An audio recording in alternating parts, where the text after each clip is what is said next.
మాది రాయపర్తి మండలం. మేము వచ్చి దగ్గర వారం 5 రోజులు 10 రోజులు అవుతుంది. మొక్కజొన్న కాంటా అయ్యి వారం అవుతుంది. ఈ ఆటికి తమ్మై వారం అవుతుంది. నిన్న కాంటా వేసుకెళ్ళిన వాళ్ళు మొన్న పొద్దున కంపు పడ్డోళ్ళు నిన్న కాంటా అయింది వెళ్ళిపోయారు. ఇప్పుడు మేము వారం నుంచి పొద్దున వచ్చి సాయంత్రం వెళ్ళిపోవడం అవుతుంది.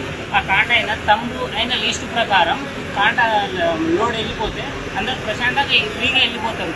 అంతేగాని మొత్తం మార్కెటింగ్ అయ్యే విధంగా కాకుండా వేరే బయట నుంచి అయ్యే విధంగా అవుతుంది. ఏది క్రమ పద్ధతిలో కావట్లేదు. ఈ ఎండల రైతులు కూడా ఇప్పుడు ఏంది అధికారం ఉన్న వాళ్ళేమో నిన్న వచ్చిన వాళ్ళు ఈరోజు వెళ్ళిపోతున్నారు చేపించుకొని.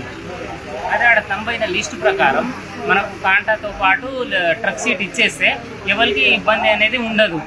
లారీ ఒకటో రెండో నడుస్తుంది. ఈరోజు ఒకటి రెండు అయితే ఎట్లా ఆడ దించడం లేరంటారు, ఈడ హమాలి లేరంటారు. నిన్నేమో ఇటు సైడ్ వేసారు, అటు సైడ్ వేసిన వాళ్ళు మాది అటు సైడ్ ఉంది. ఆ నెంబర్ సైడ్ అటు సైడ్ నెంబర్ ఉన్న వాళ్ళు టోకెన్ ఇవ్వని అంటాను. ఇప్పుడు వారం 10 మొన్న వచ్చిన వాళ్ళు ఇక్కడ వేసుకుపోయారు. అంటే ఆట ఉన్నదని ఈట అయిపోయేంత వరకు అంటే నేను రోజు వస్తూ పోవాలా? నాకు ఎగ్జామ్స్ ఉంటాయి, స్టడీ చేస్తున్నా.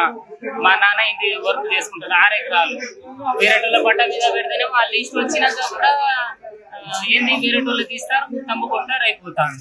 ప్రైవేట్ వాళ్ళు రోజుకి 5-6 అవుతాయి. గవర్నమెంట్ ఎందుకు పోవట్లేదు? మరి వీళ్ళు నిర్లక్ష్యమా లేకపోతే ఏమైనా దోపిడీ ఏదైనా ఉందనేది క్లారిఫికేషన్ అయితే అవుతుంది.